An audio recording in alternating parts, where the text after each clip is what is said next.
በአንድ ገድላችሁ ልትጨርሱን ካልሆነ በስተቀር ይህን ሰንደቅ ዓላማ እንቀይራለን ብላችሁ እንዳታስቡት። መንግስታት ቢለዋወጡ እንኳን ለብዙ መቶ ዓመታት ያክል ቀለሙን ሳይቀይር የኖረው የኢትዮጵያ ባንዲራ ይሄ መጪ ትውልድ ታሪክ ያዛው ነው።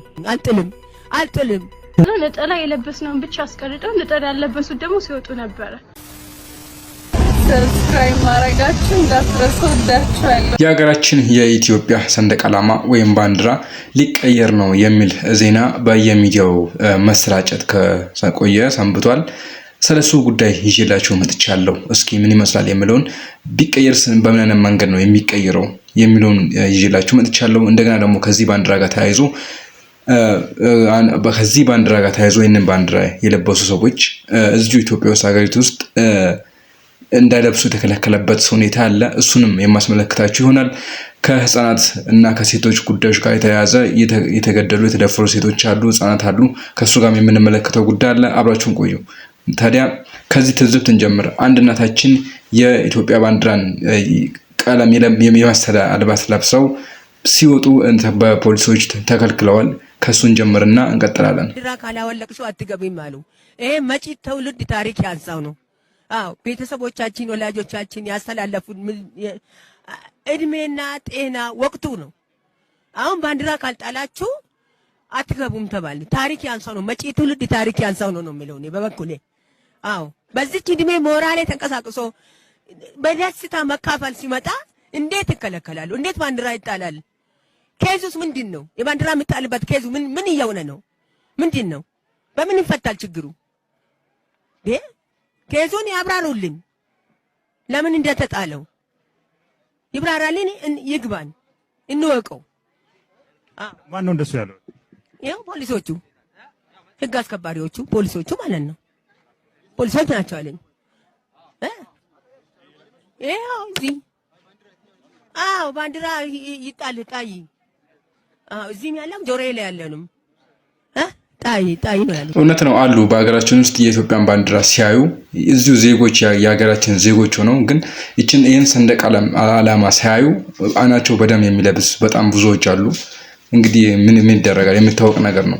እስኪ እናንተ የደረሰባችሁ ያጋጠማችሁ ነገር ካለ ኮሜንት ላይ ሰውቁኝ። አሁን ደግሞ የማስመለክታችሁ እስኪ ከህግ አንፃር እንዴት ነው የሚታየው ስለ ሰንደቅ ዓላማ ስለመቀየር እስኪ ከህግ አንፃርስ እንዴት ነው የሚለውን ወንድማችን በደንብ አድርጎ ያስረዳናል። እስኪ እንከታተለው። መንግስታት ቢለዋወጡ እንኳን ለብዙ መቶ ዓመታት ያክል ቀለሙን ሳይቀይር የኖረው የኢትዮጵያ ባንዲራ ቀን እንግዲህ የሰንደቅ ዓላማ ቀን በዛሬው ዕለት ተከብሮ ውሎ ነበር። ከሰሞኑ በዚህ በቲክቶክ መንደር ሆነ በተለያዩ የሶሻል ሚዲያ በተለያዩ ሚዲያ አካላት ውስጥም ሲነገሩ የነበሩት ነገሮች ምንድናቸው? የኢትዮጵያ ሰንደቅ ዓላማ መለወጥ የሚባለው ጉዳይ ነበር። ከአፄ ዮሐንስ ጊዜ ጀምሮ እንደምትመለከቱ አረንጓዴ ቢጫ ቀይን ይዞ አሁን እስካለንበት እስከ ከረንት ፍላግ እስከዚህ ድረስ እንግዲህ ብዙ ፌዞችን አልፏል። አረንጓዴ ቢጫ ቀይ የምትለው ነው። መሀል ላይ እንግዲህ የሞአንበሳ ይኖርበታል፣ የእንትና የደርግ ኤምብሌም ይኖረዋል፣ የዚህ ጋር የኮከቡ ብዙ ነገር ነበረው። ታዲያ የሰንደቅ ዓላማ የሚቀየር ከሆነ ዝም ብሎ አይቀየርም። ብዙ ፕሮሰስ አለው። ህገ መንግስቱን በተከተለ መንገድ ብዙ ፕሮሰስ አለው። እንደዚህ አንድ ሰው እንትን ስላለ ብቻ ዝም ብሎ ብድግ ተብሎ የሚቀየር ነገር አይደለም። መጀመሪያ በህገ መንግስቱ ደረጃ ስትመለከቱት አርቲክል 3 ላይ እንደምትመለከቱ የአርቲክል 3 ላይ ሄዳችሁ ሪፈር ማድረግ ትችላላችሁ። ሰንደቅ ዓላማው መሆን ያለበት ቦርድ ደግሞ ባንዲራ መሆን ያለበት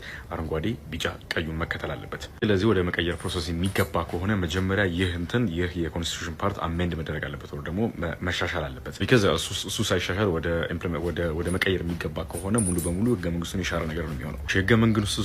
ህገ መንግስቱን አሜንድ ለማድረግ ደግሞ ህገ መንግስቱን ለማሻሻል ምን ፕሮሲጀሮች አሉት? የመጀመሪያው ሀሳቡ መቅረብ አለበት። ሀሳቡ የሚቀርበው ከህዝብ ተወካዮች ምክር ቤት ሊሆን ይችላል፣ ከጠቅላይ ሚኒስትሩ ሊሆን ይችላል፣ ከፕሬዚዳንቱ ሊሆን ይችላል። ከዚህም በተጨማሪ ደግሞ ከሀውስ ኦፍ ፌዴሬሽን ነው ደግሞ የፌዴሬሽን ምክር ቤት ከዛም ሊሆን ይችላል። ከዛ የኮንስቲቱሽን አሜንድ የማድረግ አይዲያው በህዝብ ተወካዮች ምክር ቤት በ2/3 ድምጽ መጽደቅ አለበት አንደኛ። ከዛ በመቀጠል ደግሞ በሀውስ ኦፍ ፌዴሬሽን እንደዚሁ በ2/3 ድምጽ መጽደቅ አለበት። ከዚህ በተጨማሪ ደግሞ በሪጂናል ወር ደግሞ በክልል የሚገኙ የተለያዩ ምክር ቤቶችና በክልል የሚገኙ ፓርላማዎችም እንደዚሁ በአብላጫ ድምጽ ማጽደቅ አለባቸው። ከዛ አሜንድመንት ወር ደግሞ ማሻሻያው ከተረጋገጠ በኋላ እንግዲህ ወደ ኢምፕሊሜንቴሽን ይገባል ማለት ነው። ከዛ እንትኑ ከተቀየረ በኋላ ያቺ አርቲክል 3 ስለ ሰንደቅ ዓላማ የምታወራው ፓርት ከተቀየረች በኋላ ነው እንግዲህ ወደ መቀየር የሚገባው። እዛው ኮንስቲቱሽን ላይ ይቀየራል። ሰንደቅ ዓላማው ምን መምሰል እንዳለበት እዛ ላይ ጻፍና ከዛ መንግስት የትራንዚሽናል ጊዜ ወይ ደግሞ የሽግግር ጊዜ ያውጃል ማለት ነው።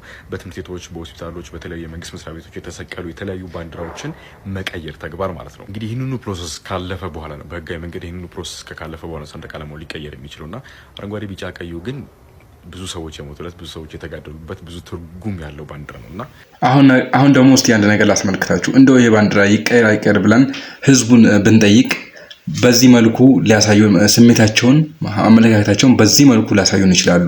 እስኪ ተመልከቷት። በአንድ ገድላችሁ ልትጨርሱን ካልሆነ በስተቀር ይህን ሰንደቅ ዓላማ እንቀይራለን ብላችሁ እንዳታስቡት፣ በጭራሽ እንዳታስቡት። 1984 ዓ.ም አንዲት ጀግና ኢትዮጵያዊት ሴት በኩራት ቁጣዋን እንደገለጸችው አቶ መለስ ዜናዊ ፊት ለፊት ነበር። ምን እሷ ብቻ የአፋሩ ሱልጣን አሊ ሚራ ይሄን ሰንደቅ ዓላማ እኛ ቀርቶ ግመሎቻችን ያውቁታል አሉ።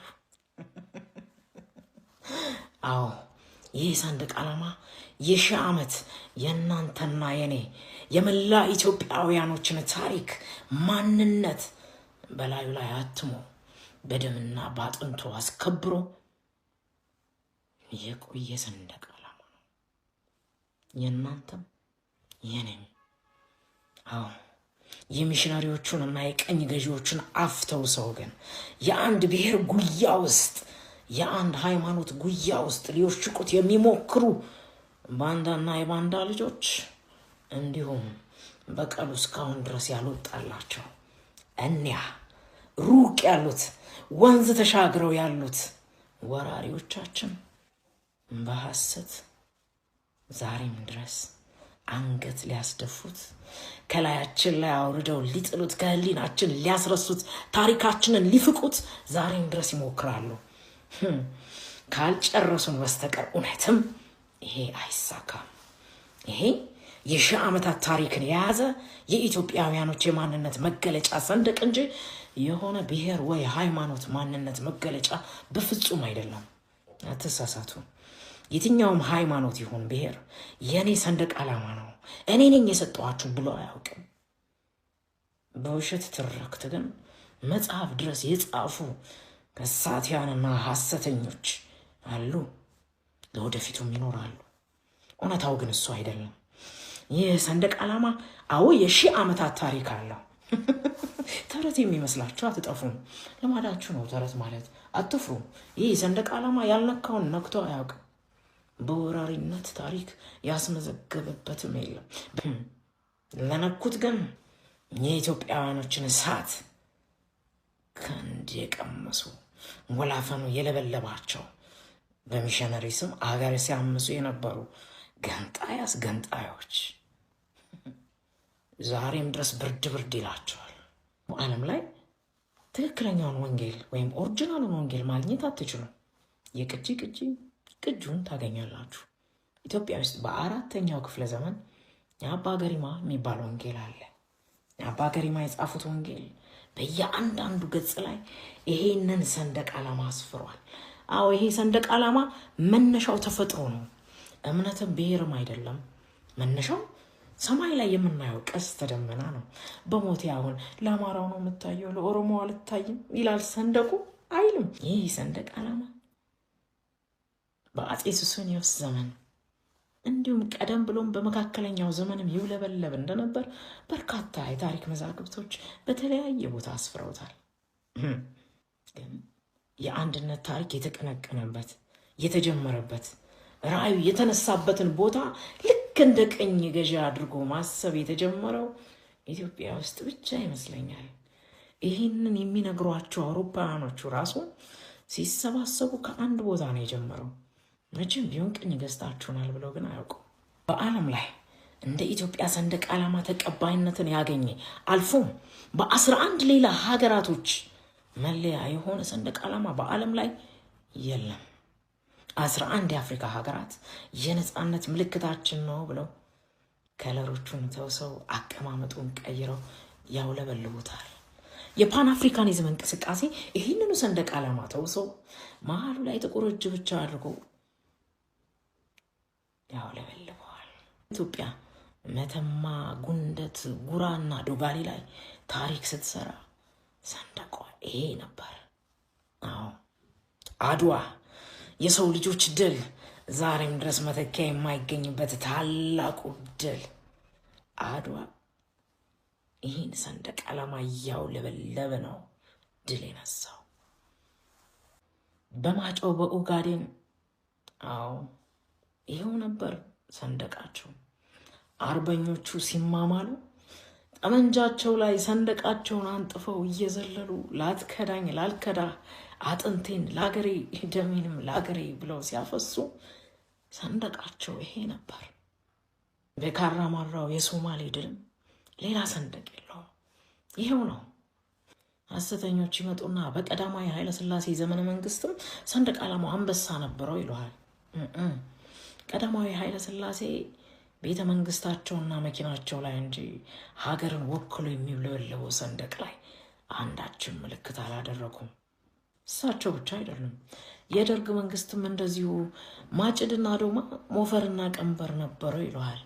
እርግጥ ይሄ ድር እያለ የደርግ መንግስት ሞፈርና ቀንበር ነበረው። ኋላም ደግሞ አክሱምና ላሊበላ መሰል ነገሮችን አድርጎበት ነበር። ነገር ግን ከመኝታ ቤቱ አይወጣም። እሱ ሀገሩን የሚወክልበት ሰንደቅ ዓላማ ይህ አረንጓዴ፣ ቢጫ፣ ቀዩ ብቻ ነበር። በእርግጥ የኢህአዴግ መንግስትም እስከ 1987 ዓ.ም ይህንኑ ሰንደቅ ዓላማ ነበር የተጠቀመው ያለምንም ምልክት። በኋላ ግን በ1987 ዓ.ም ያው እኩልነት ሃይማኖት ምናምን ብሎ ያንን ኮከብ ደነቀረበት። ከዚያ በኋላ ኢቨን እስከ 2000 ዓ.ም ድረስ ግዴታ አልነበረም እሱን ሰንደቅ ዓላማ መያዝ ማውለብለብ። ህዝቡም ቢሆን ያን ያህል ተቀብሎ ያንን አያውለበልብም ነበር። ኋላ ግን ከ2000 ዓ.ም በኋላ በ2000 ዓ.ም አዋጅ አውጥቶ ግዴታ አደረገው። ይኸው እስከ ዛሬ ድረስ በገዛ ሀገሩ ስደተኛ ሆነዋል። ወያኔ ትግራይ ላይ ያልተሳካለትን ነው መላ ኢትዮጵያ ላይ የተገበረው። ጩዋት ሀገሯ ላይ ትግራይ ያሉ ጥቁር ነበር ባንዲራችሁ ብለው ጥቁር ባንዲራ ያውለበልቡም ነበር አሉ። የኢትዮጵያዊነት ትውስታ በሚለው መጽሐፋቸው ጄኔራል መርደሳ ሌሊሳ እንደጻፉት ትግራይ ለአሰሳ በሄዱበት ወቅት ያገኟቸው ሰዎች ከቀበሩበት ውስጥ ያወጡት የፋሽኮ ጠርሙስ ይህቺ ሰንደቅ ዓላማ ተጠቅልላ አፈር እንዳይነካት ብል እንዳይበላት ከመሬት ውስጥ አውጥተው እኛ ይህን ሰንደቃችንን የአባቶቻችንን ማንነታችንን እንዳናውለበለብ ለጊዜው ተከልክለናል፣ አልተፈቀደልንም። እናንተ ግን ወስዳችሁ ባደራ አስቀምጡልን ቀን እስኪወጣ ብለው እንደሰጧቸው ይነግሩናል።